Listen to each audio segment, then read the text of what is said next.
Hello, and welcome to Women in Apologetics.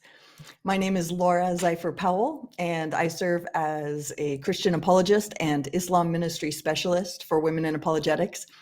Tonight we have a very special guest whose work has been having a tremendous impact among Muslims. Our guest is Dr. Jay Smith.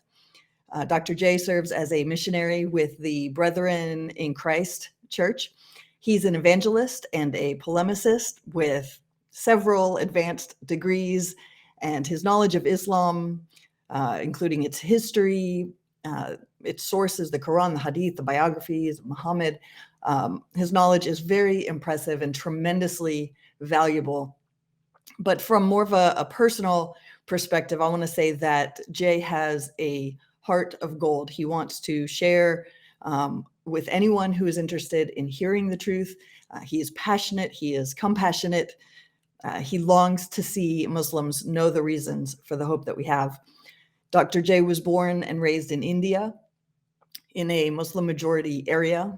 And more recently, he has spent several years preaching the truth about Islam and about Christianity at Speaker's Corner in London. And he makes valuable videos for his YouTube channel called Fander Films. Dr. Jay, thank you so much for joining us and welcome to the show. Thank you for having me. A few years ago, we at Women in Apologetics created a 20-lesson course called Islam Foundations. And right about the time we were launching our course, you started releasing some incredible research that you had been working on for a long time, expounding on the work of others, building on the important work of others, for what you have called the historical critique of Islam. Sometimes you refer to it as the book, the place, and the man. We're not going to have time to go through all the evidence for this argument here in this interview, but I really want people to know about it. It's incredibly important for them to understand the information has got to get out there. And so I'd like to talk about what the argument is and why it matters. So can we start with that? Tell us what the argument is that you've been making and why this matters.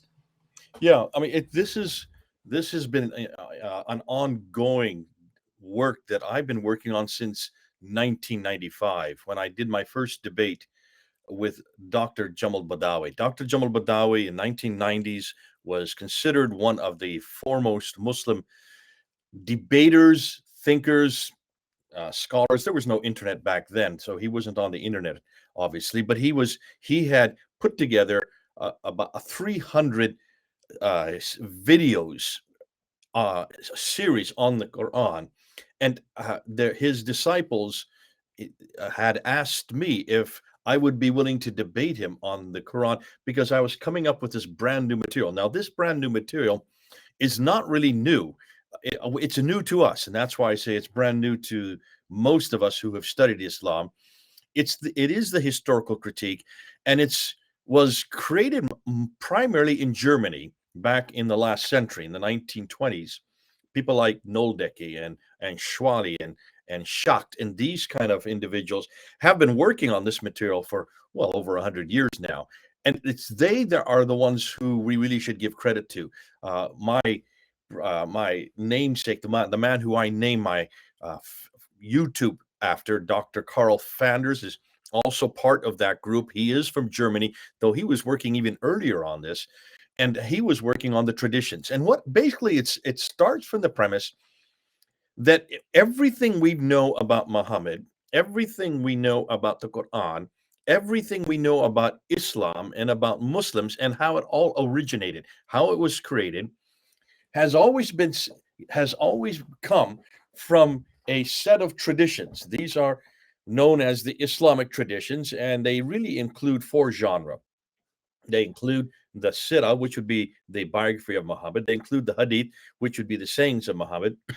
They include the Tafsir, which would be the commentaries on understanding the Quran. And they include the Tahriq, which would be the histories of all mankind. Those are the four genres that every Muslim around the world has to read to know how to walk, talk, eat, drink, sleep, and do everything they do. To be a good Muslim, you have to know those traditions and you have to follow them. Now, For the rest of us who are not Muslims, we also have to use them to know how Muslims are to walk, talk, eat, and drink. And historically, we have always assumed that these traditions were written by people who knew Muhammad, who were walking with Muhammad, watching him, hearing him, seeing him, much like we would say our New Testament writers, Matthew, Mark, Luke, and John. Matthew and John were with Jesus. They saw what he did and heard what he said, and they wrote down what they saw and heard. And that's why we get Matthew, Mark, Luke, and John. Now, the other two, Luke and Mark, got it from the eyewitnesses, but at least they were people who were there at the time that Jesus lived, saw what he was doing, heard what he said, and wrote it down for the rest of us to receive. That, we assume, is also what the Islamic traditions have done. It's the same genre, the same type of writing, the same type of material. The sayings of Jesus that we see in Matthew, Mark, Luke, and John would be the hadith of Muhammad. The story of Jesus's life, especially the last 3 years, would be the sirah of the equivalent for Islam would be the sirah of Muhammad. The certainly the letters of Paul would be the tafsir of would be the equivalent would be the tafsir in Islam. Now the tafsir expands on what Muhammad did and said, and actually put it and explained it for the world to understand. Well, the same way Paul did. He took what Jesus said and what he did, and he explained it for the different churches in Galatia and Philippi and Corinth. And then the book of Acts, written by Luke, is the history of the early church, which would be the equivalent would be the Tahriq in Islam. So that's it. We're really talking about the same genre. The difficulty, and here's where most people just weren't aware of what's happening. We've always assumed that everything about Muhammad, what he said, did, everything how Islam began, how the Quran was put together, how Muslims came about, and how Islam came about, were all happening in the 7th century, in the same century that Muhammad lived. We have been told that he was born in a place called Mecca, and that he lived there for 60 years before he moved, actually for 50 years before he moved up to Medina. No one's bothered to ask, to criticize that. You've not criticized it. I never criticized it. I assume everything I knew about Muhammad, everything I'd heard about this man, and everything I heard about his book that he received in 2 different cities, Mecca and Medina, were from Mecca and Medina. Why would I want to question that? Until the Germans started leaking out some of this material. See, the Germans have been sitting on this for 100 years. They've known about it. And Germans being Germans, they don't want the rest of the world to know, because obviously, if this starts to leak out, Muslims are going to object, because what they were finding was anything but what we find with the Bible, with Jesus Christ. We know no one disputes whether or not Jesus lived. Everybody knows that. There are lots of extra biblical material that supports his existence. We have Thales, we have Phlegon debating his death within 20 years of him dying in 52 AD. We have Tacitus, the Roman historian, who not only talked about Jesus, but told us when it happened under Pontius Pilate during the time of Tiberius. We have Josephus, a Jewish historian, who writes about Jesus and his death. So that's not in dispute, not for us. And so, of course, we assume, since we know so much about Jesus from the 1st century, certainly everything we know about Muhammad in the 7th century must be true, because it came from people that knew him, and we know their names. Ibn Hisham is the one that wrote down the biography. Al-Waqidi is the one that wrote about his battles. Al-Bukhari wrote his sayings. So did Sahih Muslim. So did Tirmidhi. You know these names. These are household names. Everybody knows their names. Here's the problem, Laura. What are their dates? See, no one's bothered to look at their dates. And that's why I hadn't looked at their dates until I was taking a course at School of Oriental and African Studies there at the University of London in London in 1994, 1995. I was studying under a scholar named Dr. Gerald Hotting. And he had a class on the origins of Islam, a very innocuous class. And I said, great, now I'm going to hear what I've already heard before, but I'm going to probably find things I've not heard. And the first day of class, Laura, I walk in, there's about 40 students there. I was the oldest one there, obviously, since I already had my degrees. I was older. I was, twice their age. And the first thing he started to say was, isn't it interesting that we don't have any reference to Muhammad at all in the 7th century? And I kind of jacked up. I said, what do you mean, no reference to Muhammad in the very century he lived? He died in 632. No reference to him. And so I remember raising my hand, but no one else seemed to. They just kind of was sitting there, not really thinking what he had just said. I said, hold on a minute. No reference to Muhammad. What about Ibn Hisham? What about Al-Waqidi? What about these guys that wrote about him? Weren't they his companions? He says, no, look at their dates. I said, well, what are their dates? See, no one had bothered to give me their dates. Ibn Hisham, the man who writes down the Sirah, that writes down the biography, died in 833. Muhammad died in 632. Do you see a problem, Laura? Yes, I do. That's 200 years. It takes him 200 years to find a Guide's story. And here, I've not even told you the best part. You think, and you've heard me say that Ibn Hisham died in 833 and that everything we know about him is from him, right? You've heard me say that. How many times have you heard me say that? I've said it on my videos. I'm going to put out a video next week and I'm going to show that that's a lie. There is there's nothing written by a man named Ibn Hisham in the 9th century at all. We don't have anything written by him in Ibn Hisham that early. So when do we get this book, this writing, this Sirah that was by Ibn Hisham? Do you know the date for that? Well, I've watched your videos, so you've been making a case that it's not until the 1800s out of Germany. 1860 out of Germany. Wow. By a Western German scholar who is an Arabist named Wustenfeld, Heinrich Friedrich Wustenfeld, who decided, because there's nothing written about this guy, yet we're hearing his name, there must be a story about him. So he went to 4 German cities. He didn't go to the Arab world. He didn't go to the Middle East. He was there in Germany, and he just went to different museums and different libraries, and he grabbed what he could, bits and pieces here, and put it together so it was a whole story. And that now is the Sirah that he attributes back to Ibn Ishaq, who died in 765. Right. But there's nothing at all written by Ibn Ishaq, but you've been told that this is written by Ibn Ishaq because Wustenfeld told us that. And even when you open up the introduction of that, it's very clear that Ibn Ishaq had nothing to do with this, because it's a guy named Ibn Hisham who says he didn't like what Ibn Ishaq wrote, and so he threw out most of it and retained what he wanted to. Now, that's what you've just been told, Wustenfeld. How about Al-Bukhari, Sahih Muslim, Ibn Dawud? How about all the others? Do you know when their dates are? Well, they're attributed to the 800s. Okay, and that's 9th century, right? Mm-hmm. Starting with 870, 875. Have we any documents from that time? Nope. Not one.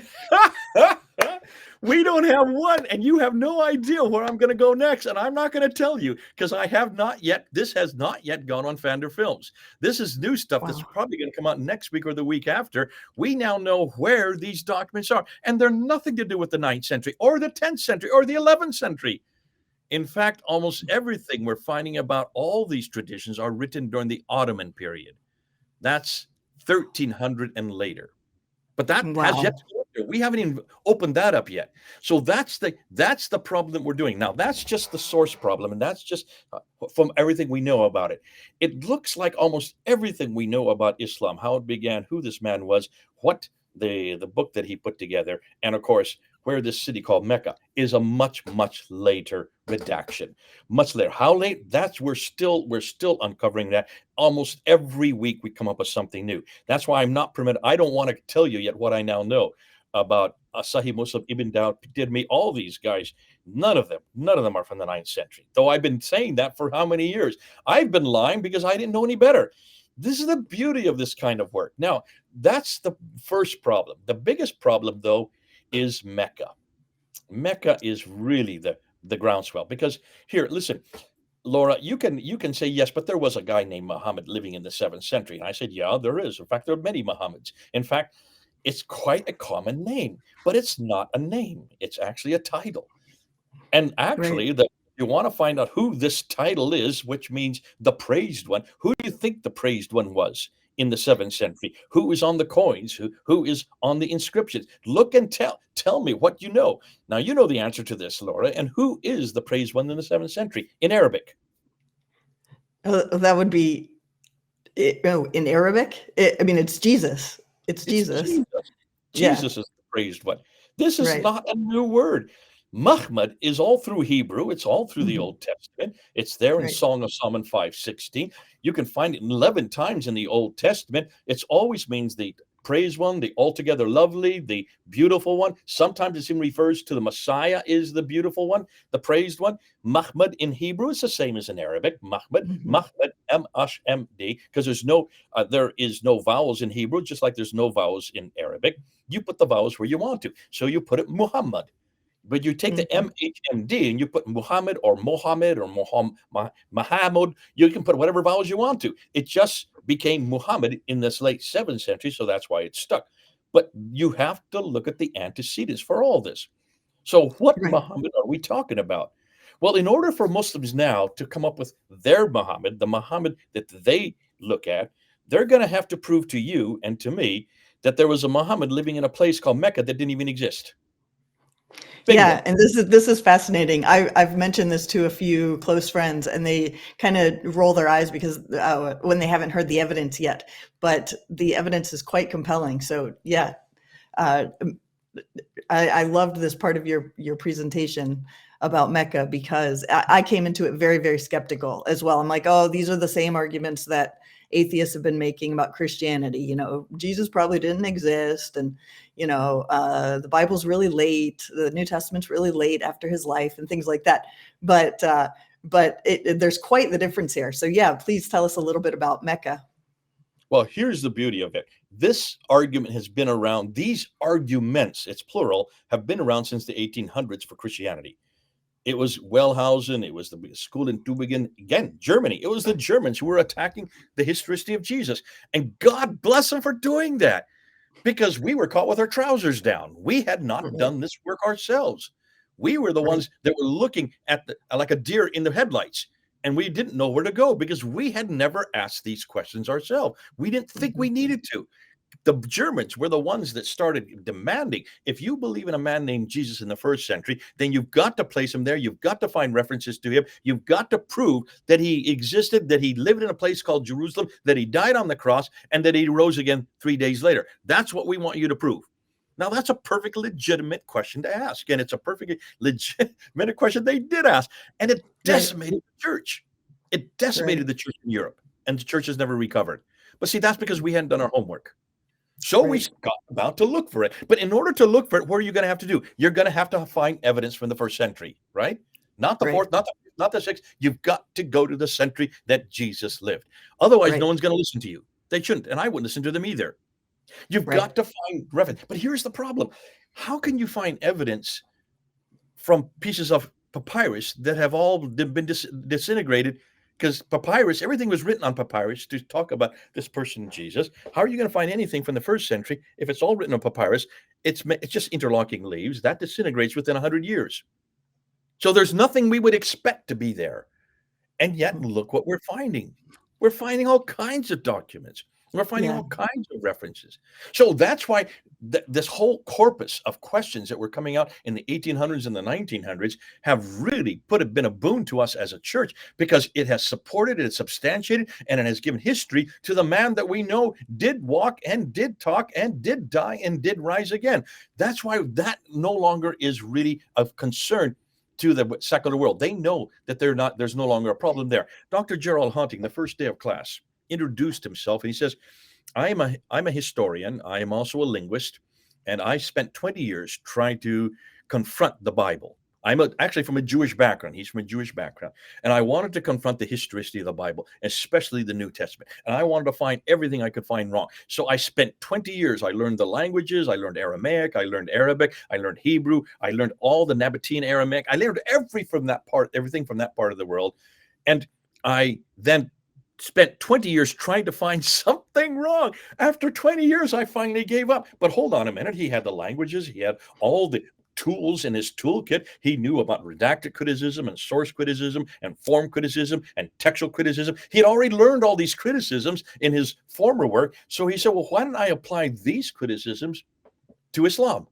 And ask the same question. But now we're 600 years later, and now we're no longer dependent on papyrus. Now we're looking at vellum, and we're looking at parchment. We're looking at animal skins. So now the evidence has to be there because we're no longer talking about stuff that deteriorates. See, Right. vellum doesn't deteriorate. Look at the Sinaiticus or the Alexandrinus or the Vaticanus. Why are they such great manuscripts for the New Testament? Because they're written on animal skins. Now, Right. therefore, the only people that can write something on animal skins and make a codex out of it would have to be pretty wealthy, because the Sinaiticus, just that one codex, took 52 different deer to do that. You have to be pretty wealthy to afford that. That's why there was nothing really written on vellum or parchment in biblical circles until the 4th century, when Constantine became emperor. He then, one of the first things he did was commission that for the Council of Nicaea, commissioned 50 of these codices. We pretty well think that the Sinaiticus and the Vaticanus are two of those codices. So now we're in the 6th century. Now we're no longer in the 1st or the 4th. We're in the 6th century, and we're talking about caliphs who control huge swaths of land. We're talking about people like Abu Bakr, Umar, Uthman, and Ali. We're talking about people like Abdul Malik and his son Walid. We're talking about people like Muawiyah. These are huge men who have swaths of land that cover all the way from Spain all the way to what is today India, and from Turkey all the way down to southern South Arabia. They're the second biggest superpower of their day. They do not need to use papyrus. More than that, they have hundreds and thousands of scribes, hundreds of scribes. People can write for them on parchment. And the claim is that they did write on parchment. And the claim is that this is all in the parchment's there. The claim has always been made that you can find the Quran. You can find the Quran from Uthman himself. In fact, every Muslim that you know says the one that's in Samarkand, the Samarkand manuscript, has the blood stains of Uthman on it when he was killed, while reading it. And if you look at the one in Istanbul, the Topkapı, that also has blood stains, though it's 600 to 700 miles apart. They both have blood stains of Muhammad. Can you see the problem here? Obviously, if these are manuscripts of the Quran itself, and these are from the time of Uthman, then they should be dated. Then it should be not too difficult to date them. And you can date them by using paleography or orthography. You can just look at the style of writing. So that's exactly what we're doing. But no one bothered to do this in the Muslim circles. This is just not something you ask. You don't ask this kind of question in Muslim circles. So it was obvious it had to be someone from outside that had to do this. Well, who's going to do it but the same people who did it to the Bible? And it's the Germans again who started doing this. God bless the Germans. They have done us such a favor. And they are the ones, along with people like François de Roche from Paris, France, and also other people who are starting to get into this. But it's mainly the Germans, and they're the ones who are looking at the manuscripts of the earliest 6 manuscripts. And then, of course, the Turks came into it, and people like Altıkılıç, Ekmerenus Esanuru, these 2 great scholars that live in Turkey, in Istanbul, they decided to take it upon themselves to look at all the earliest manuscripts, and that included the Topkapi, the Samarkand, the Ma'il, the Petropolitanus, the Husseini manuscript, the Husseini, and also, and I said Sanad, it's that the 6 major manuscripts, and they spent 5 years looking at it from 2005. I want to say 2005 to 2009. I think that's the dates, or maybe it's 2002 to 2007. Anyways, the beginning of this century. They spent 5 years. They are the world's leading scholars on the Quranic manuscript from the Muslim world, and they came to their conclusions in 2007. And their conclusions were devastating, because they said none of these manuscripts are from the 7th century. Not one. None of them are from Uthman. We don't have one manuscript from Uthman. Woo, that was nice to hear. So when and where did these manuscripts start to appear? Well, they don't start to appear till 705 and 720 and 750 and 790. This is all 8th century. And then they start even up until the Husseini manuscript, which is the 9th century. That's 800s. So all of these manuscripts are 8th and 9th century. None of them are 7th century. None of them are complete. None of them agree with each other. And they have thousands of what we call manuscript variants. Now, that's thanks to Dr. Dan Brubaker. He was the one that found that out. And he's our colleague, and he lives just down the road from me here. We do an awful lot together. He's one of our teachers on our MAPI course. So it's not Muslims that have found this. We're finding this. And this has just decimated it. But then we had a girl, she's only about 5'2". I don't know if you've met her or not, named Hatutosh. Have you met her? I have. She's stayed with me for a while. She's visited me. She's wonderful. Oh, you know exactly what I'm going to get into now, and she Yes. probably has done more damage than anyone else, any one person. I don't know of anybody that has done as much damage as she has. She's only 5'2", and you look at her and you think she's very unassuming until you get to know her, and you've gotten to know her, you know what she's Yes. like. She is not. She's not a person to trifle with, She's a but fireball. she's a fireball, and she's from the Islamic world herself. Her father is a well-known imam, and she went down on a trip down to Morocco a number of years ago, 2013. She was she was on our team, joined our team there at Speaker's Corner, and we would go down together. And for 3 years, she and I got up on the ladder together, and we went at it. But she had gone down to Morocco to do some teaching down there to some church groups, some missionaries down there, and wanted to get an Arabic Quran. Now she doesn't speak Arabic herself, nor reads it. She's Turkish. Went into the bookstore and asked for an Arabic Quran. And the guy behind the counter says, "Well, what Quran? What do you mean? Now, we have a number of Qurans." She says, "Okay, just one of them. That's the Arabic Quran." She says, "Well, there's quite a few Arabic Qurans." And he starts, "I have the Hafs over here, I have the Warsh over here, I have the Hafs over here, I have the Kisai over here. Which one do you want?" She says, "Hold on a minute, hold on a minute. There's only supposed to be one Quran." He says, "Oh, we've got about 5 or 6 right here. It depends on which one you memorize." She says, "Well, give them all to me." So she, Exactly. That's the right answer. now, Laura, what is the claim that all Muslims make? That the Quran has been perfectly preserved from Allah through the angel to Muhammad, and then from Muhammad to his companions who wrote it down, and perfectly preserved down to the letter, the sound, every single aspect of it, completely unchanged since it was revealed. And why does it have to be completely preserved? Not one letter, not one word. Why is it? What's the reason? Because it's eternal. Because yes, it'd be right, the eternal word of Allah, The right? Quran makes this claim in chapter 85, verse 21 and 22. If Right, it's eternal, if it's always existed, no man can change one word of it because it's no longer the Quran, not one right, letter, because then it no longer belongs to the Quran. And more than that, in chapter 15, verse 9 of the Quran, it says that Allah himself will guard it from being changed. This is right. also repeated in chapter 10, verse 15, and chapter 18, verse 27 of the Quran. So the Quran makes this claim. This is the eternal Quran. It has never been created. It's the uncreated. It is above any criticism. No man can critique it or change it or manipulate it or corrupt it, not even one letter. So suddenly she finds 6 different Qurans, brings them back to London. And I started laughing because I know what this is. We learned this when I was in seminary uh, with with Dr. Dudley Woodbury. These are what we know as qira'ats. These are readings. I had no idea they still existed. I had thought that they had been thrown into the Nile back in 1924 by Al Husseini Al Haddad. You know, the guy that chose the one that we use today. But here she found 6. She said, "Well, how many more?" I said, "Well, let's go up on Wikipedia and find out." And so we found out. Just you can use this is why you can use Wikipedia and find this out. They're all there, and they're the seven that were chosen by Ibn Mujahid in 936, and then the 14 that were chosen by Shatabi in 1194, and then the last 9 that were chosen by Al-Jazari in 1549. That's 800 years after Muhammad. They were still choosing these Qurans. And from how many? Around 700 different Qurans. These 30 were chosen. It took them 800 years to do that. And you can see that these were all different readings. Why are they different readings? Because the Muslims did not do what the Christians did or the Jews did.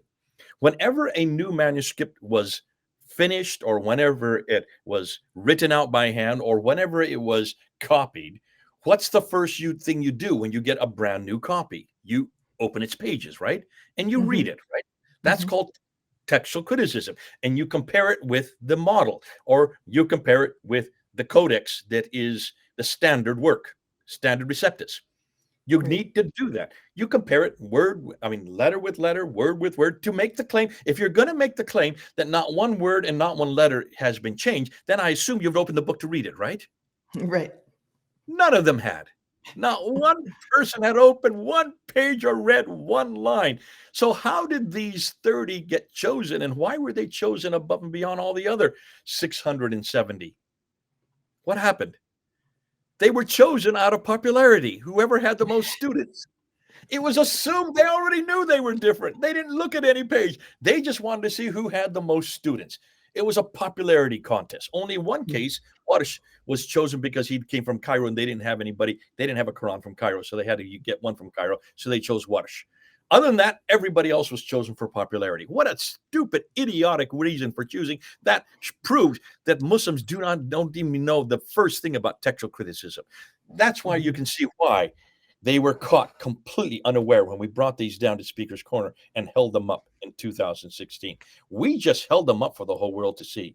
And there was good old Muhammad Hijab standing right there in the crowd, filming us, thinking this is going to be a laugh until he heard what we were showing and what we were showing and heard what we were saying. He quickly went outside the crowd and says, "Come to me, don't listen to them. Don't watch them. Don't listen to what they're saying. I will explain it to you," he said.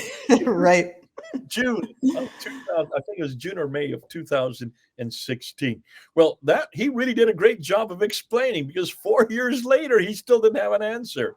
And 4 years later, June 8th, 2020, he then had to go and finally decide, since I don't know, I better find out from the greatest scholar on the Qur'an today, Dr. Yasser Qadi, who did his doctoral thesis at Yale University on this very problem. Yep. So here he calls him up. Have you seen the Yes, I've seen it many times. I saw it right after it aired, because it lit up the internet, at least in the circles that I follow. Watched it live. David Wood called me up and said, "Jay, you've got to watch. This guy is going to be, Muhammad Hijab is going to ask this guy. I'm not sure what's going to happen, but this should be fun. Let's watch it." So I watched it live as it was happening. Now, the whole interview was an hour and a half long, and it was only the last 28 minutes that finally Muhammad Hijab said, "Well, listen, I've got a real problem I need to ask you. And he put out his hand like this. He says, "If I give you a blank sheet of paper on my hand, which Quran are you going to write?" He said, "Which Qira'at are you going to write on it?" Good old Yasser Qadi said, "Do not ask me that question. We don't talk about this in public. Turn off the camera. Wait till afterwards." It was about this. Yeah, it was so evident that Yasser Qadi did not want to talk about it. It could not have been clearer. He was like, "You should not ask these things. These things should not be discussed in public. We just should not talk about it." And he kept trying to change the subject, and Muhammad Hijab just kept coming back to it. I'm like, "Oh, awesome. He's going to have to answer for this. This is so great." Take my course. And then the very next sentence, "I have not given one talk on this for 25 years. I've never covered this subject. I never will cover this subject. This is not something we talk about in public." And finally, when he said, "Well, this should be an easy answer. Which one of it? You only got 30 to choose from. Is it Hafs? Is it Warsh? Is it Khalid? Come on, tell me which one." And he said, "Listen, this has been the most difficult question for the last 1,000 years." Mm-hmm. You get that? 1,000 years. Dr.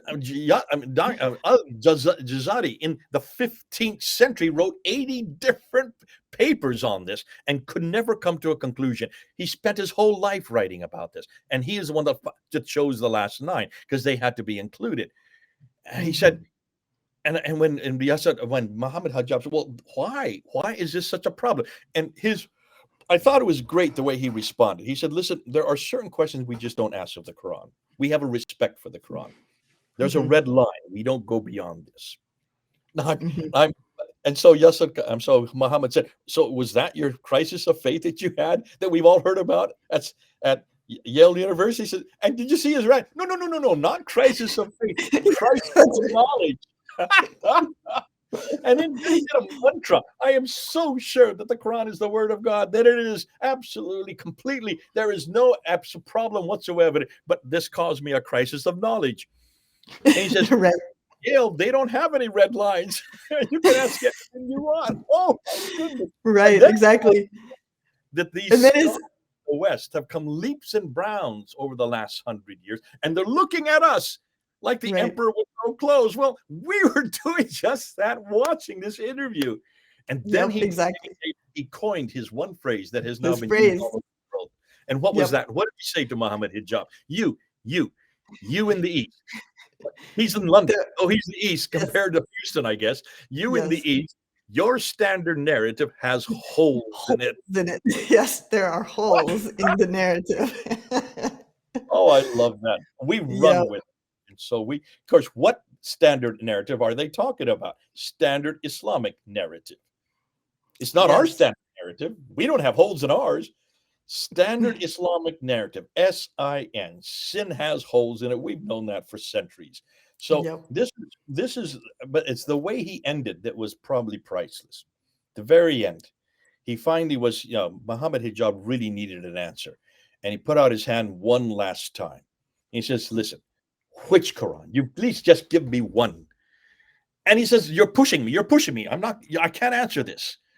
So he said, "Well, the Quran that we have, the Hafs Anasim, can we say that that's part of it? Yes, that would be part of it, and Kalu would be part of it. And you get a little bit of this, you get a little, just mix them all." Oh dear, I just started clapping. See, this is what Yasakadi did not know, and this is what Muhammad Hijab still doesn't know. They don't know what we know. You can't mix them up Right. because there's 93,000 differences. Now, that's 93,000 that we have found.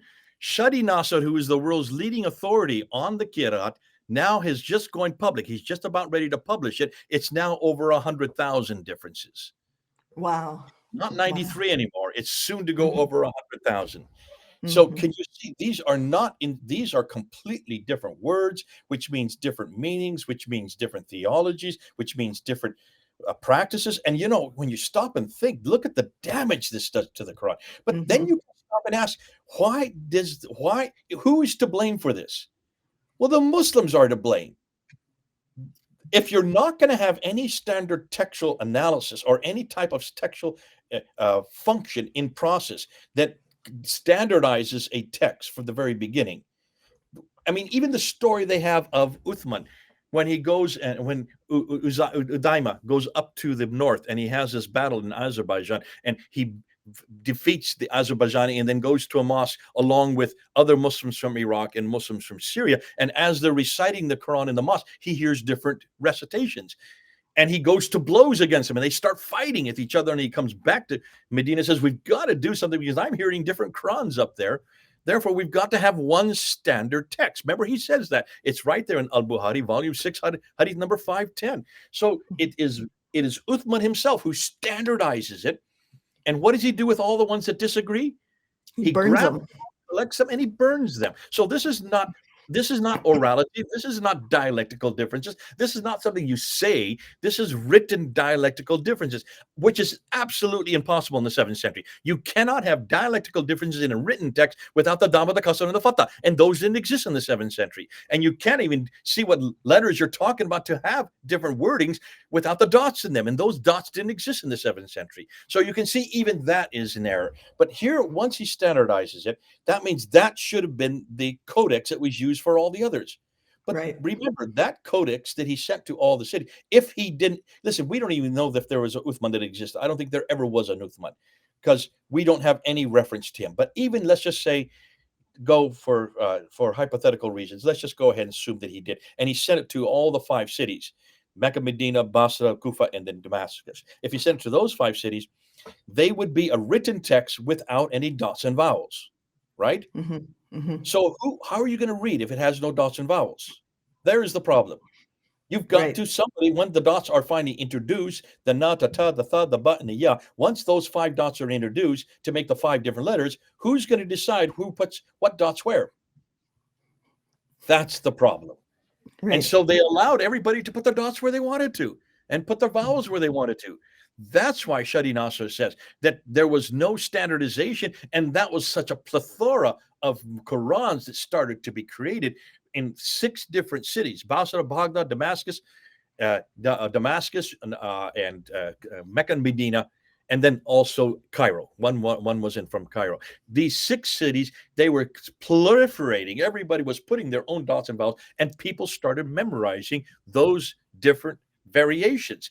And that started being sent down by families to groups to cities, and so now whole cities memorize one text. Then whole regions would memorize one text. But you remember, of the 30 of them, 22 of them out of the 30 were not from Mecca and Medina. They were from up in Iraq in Damascus, which is way up in the north, where all these supposed dialectical differences were burned. Look how stupid even that story is. I mean, when you stop and think just how inept these Muslims have been, that they should have standardized this the first time they got a Quran together. You should standardize it and then make sure that every other one was copied.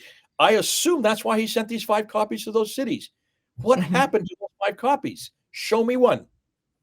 Not even one. So when you look at the Quran coming and going, it is just becoming hilarious. But let's get back to Mecca, because Mecca is really the kingpin. Without Mecca, it doesn't matter what Quran you come up with. It doesn't matter what Muhammad you come up with. He and that Quran are not from Mecca. They're from up north. And if they're from up north, then it's no longer an Islamic Muhammad. Can you see? If you take Mecca out of the equation, everything else gets thrown out. Islam comes crashing down. So it makes it so much easier to keep on. And whenever people come along and say, yes, but when Muhammad did this, or Muhammad did that, or Muhammad had this person come to see him, I said, where did this Muhammad do that? Oh, in Mecca, of course. No, there was no Mecca. So take that out of the question. What Muhammad are you talking about now? Can you see? That almost eradicates any notion that we're talking about the same man. And if we're not talking about the same man, we're also not talking about the same book. So by taking Mecca out, it also destroys both the Quran and it destroys Muhammad in one fell swoop. So that's why now here's where we're finding, and this is probably where you need to, where those people who are listening to you right now, this is where we're finding that we need to define polemics in 2 different categories. I'm a polemicist. You announced that at the very beginning of the show. I'm a polemicist. Yep. Polemics is on the offense, but in the past and historically, polemics has always attacked the person of Muhammad, has attacked his misogyny, has attacked his violence, has attacked pedophilia. His pedophilia. We've always attacked that part of him. So we're always attacking his character and showing that he's not relevant for today. And then when we look at the Quran, we open up the Quran and we look at all the violence there. We look at the misogyny against women there, all this terrible stuff that's in the Quran that's just not relevant for today. And every time we do that, we tend to shut doors. We pretty much shut down the communication, or any communication with Muslims. They just walk away, because that is so injurious for Muslims to hear. And I can understand that. And we've been called hate preachers. We've been called Islamophobes for a very good reason, because it's that close to hate speech, what we're doing. And I did it for 30 years. That's all I could do. That's the only polemics I'd ever been taught. And even that, it's the only thing we had that was available to us there at Speaker's Corner. There was no book written on polemics at all. Most people didn't even know what the word meant. And so I call that internal polemics. So internal polemics starts in the premise that you start from where the Muslims are at, and you start and you look at the Quran that you have in your hand. So you look at the Quran, you open it up, you read its pages, and you just start confronting it, criticizing what you're reading. That's internal. So it's already there. You take the Quran that's in your hand. Internal polemics starts in the end. You take the Muhammad that they know. So you look at the Sirah, you look at the biography, and you just attack this and attack that and attack the other that is no longer relevant for today, especially in comparison to Jesus Christ. That's called internal polemics. External polemics is a completely new field, and I'm pretty much the only one that's really introducing it to the world. So I call what I'm doing external polemics. I don't even look at the Quran. I don't open one page of it. I don't care dilly swat about this book. I don't want to see it. Why? Because I don't even believe it existed in the 7th century. Number one. And I don't want to talk about Muhammad. I don't want to waste my time talking about him, or his wives, or his sexual proclivities, or his violence, because I don't even believe he existed. I want to ask, did he exist? A much deeper question. I want to ask, did Mecca exist? A much deeper question. And I want to ask, did the Quran exist? That's the thing, the book, the man, the place. That to me is much more fervent and much more profitable. Why? Because it's an external critique. It's a historical critique. And if you ask historical questions, they're no longer hate speech. This is no longer Islamophobia. I don't get called an Islamophobe anymore. I don't get called anything. In fact, I'm not getting any death threats anymore. I'm just looking at Muslims, and they're looking at me as their deers in a headlight. They don't know what to do with this, because as soon as they start to say, "Well, yes, but Mrs. Smith, you don't really understand Muhammad." I said, "Hold on, I don't need to understand him. I want to know if he even existed." Answer my question. But don't go to the 9th and 10th, and now as we're going to say the 12th and 13th and 14th century. Don't go to Right. that Muhammad. I want you to go to the 7th century. Don't even waste my time unless you can show me this man that you talk about, who's so great, who is your paradigm and is such a great model. Start with the 7th century, because we had to do that with Christianity. We had to do that with Jesus. And anybody who believes in any person, historical figure, who has said anything at any time and has been introduced as a person who did these events has to go back to that time period where that event happened and where it happened.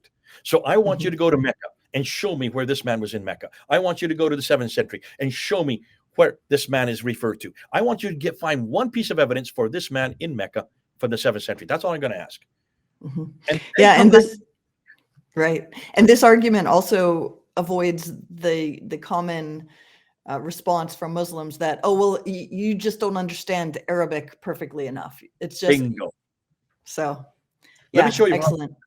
This really happened to me back in November. I was at Calvary Chapel, Chino Hills. I was at the, I was in California already for the Ministry to Muslim conference. Yes.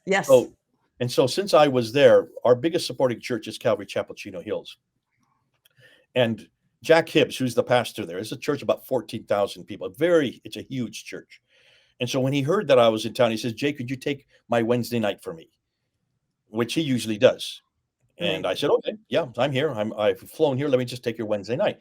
And he says, but I want to ask you something. He says, what I'm hearing from everybody is so confused because you put up so many videos on so many different subjects and you keep on piling new material. No one can keep up with it. Can you put it all together in one package in 1 hour? And I started laughing. I said, no, you can't do this 1 hour. Listen, when I teach it, it takes me 16 hours, and that's just one course out of 10 courses. That's just one course in my mapping. 1 hour, that's the impossible. He says, okay, just summarize. Just put it in little sound bites. Do that for us. So I said, okay, I'll try the impossible. So this was in September, mid-September, I think the 13th of September. I'm not sure the exact date. I went down there, and there were 2,000 people expecting Jack Hibbs to show up. They didn't even know who I was. So I get up there and I say, okay, I'm going to be talking to you. I want you to put all your pens down. Don't try to keep up with me. You're not going to understand. You're not going to keep up. Just put your pen down and look at the slide. Don't even look at me. Look at the slides. I'm going to go through about 120 slides in 1 hour and watch the slides because that's what you need to follow because that will be able to help you follow it. So I did that 1 hour and you've seen it. And I've seen it. Excellent. Very well done. It provides such an excellent overview, huge picture, and then people can delve in deeper into the individual topics. Well, that's exactly what happened. That went all over the world. And 1.4 million people have watched it just on that channel. I brought it over to my channel with an introduction because I didn't even get to the conclusion. I ran out of time. I couldn't even conclude. So I did it. I put a quick conclusion while I was in Switzerland and put it up on my channel. And that's gone. 1/3 have watched that just on my channel. But because that was so quick, there were so many people that said, we need this unpacked. There's just this. It's like this was a taster. Now we need to know what he's really talking about. So Jack had me come back again in November. Just last about 3 months ago. He said, I need you this time, but this time I want you to do it in 4 hours, not 1 hour. Excellent. Do it 2 hours. So I went back. I've been in Nigeria teaching this material. I've been in South Africa teaching it. I flew in, went to ETS, the Evangelical Theological Seminar Conference. I was there and I introduced it there in 1 hour. I was supposed to do it half an hour, but the door opened, about 70 people walked in, and so I doubled the time, so I got a whole hour out of it. And as a result, this has now gone viral on evangelical circles. So I went there and I said, okay, I'm going to slow down. And and everybody that was here had to be invited. You had to have signed up because we didn't want any Muslims coming off the street. We didn't want anybody that was not interested. So they were all people who were interested, and about 1,000 people registered. So the place was crowded. So I said, I'm going to ask you a question after I finish this. I went through the 4 hours, had a break, a little bit of break, and there was our good friend George Seg was there with all his book tables and flogging all his books, and he made a killing. Anyhow, at the end of the 4 hours, I said, okay, I want you all to now watch this, and you probably saw the one that happened in September. So this may be the second time you've seen this.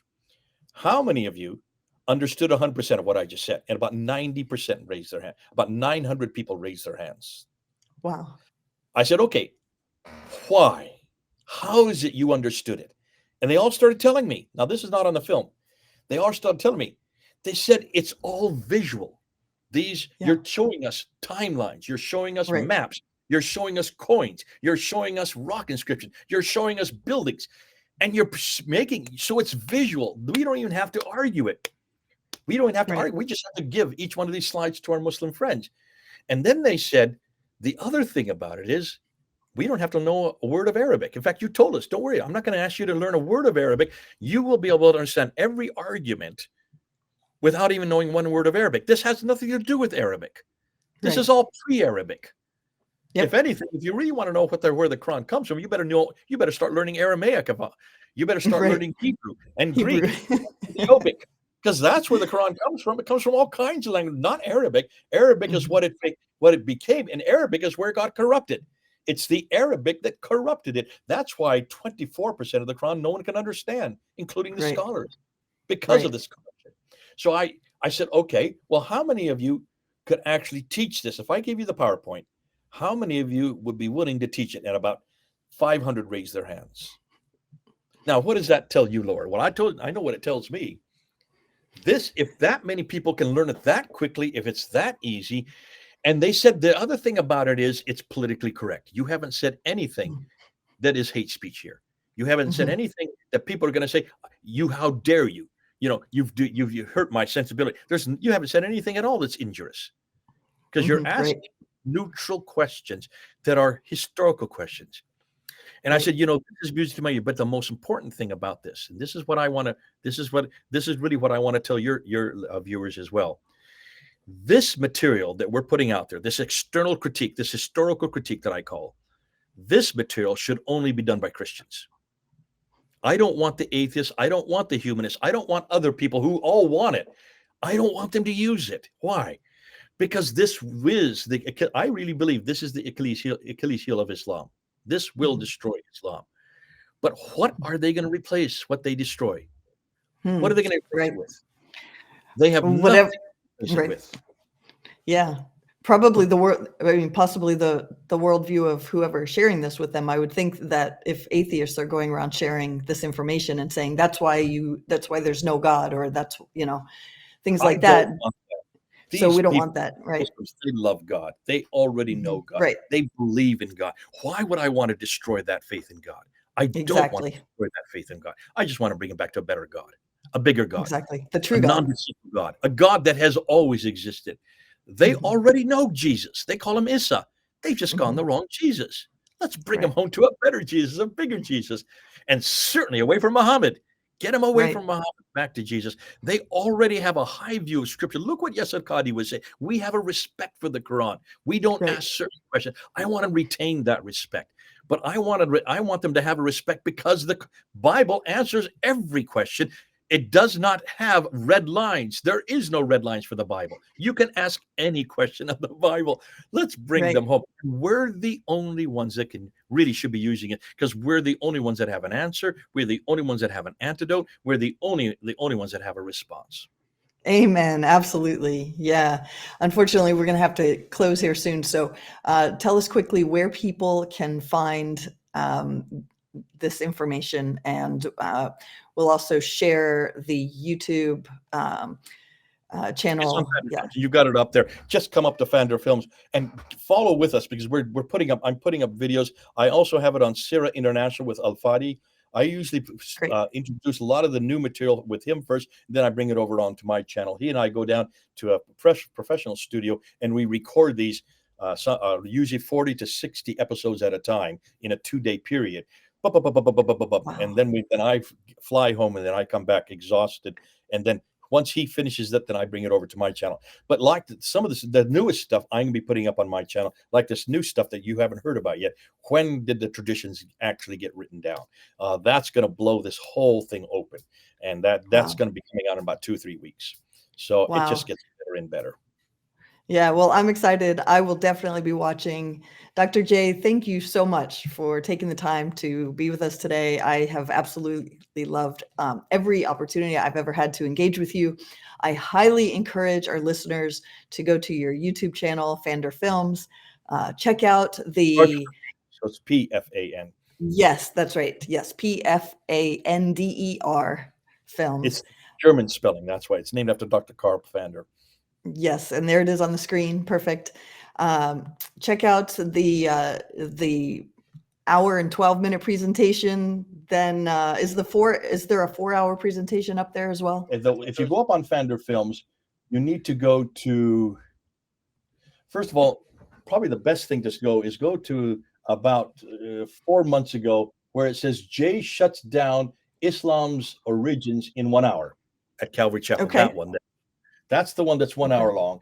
And then what you need to do is go to the two that are 2 hours long each. And that I just put up a month ago. Islam's Origins Part 1 and Islam's Origins Part 2. So Islam's Okay. Origins Part 1, Islam's Origin, that's the 4 hour one where I had 1,000 people that 90% of whom who understood it all, and 50% who could actually reproduce it. Let's see if the people watching can do the same. Excellent. Excellent. I'd love to see that. Yeah, let's go watch it. Let's learn it. Let's share it. And I know I'll be sharing it with my church. And so I would encourage all of you who are listening to do the same. Dr. J generously gives out the PowerPoint if you're able to share it with your group, your church, your people. And so let's take advantage of that and share this information so that our Muslim friends can know the truth, the reasons for the hope that we have. Dr. J, may the Lord bless you and your family, your ministry, and bring many into the kingdom for his glory. Thank you.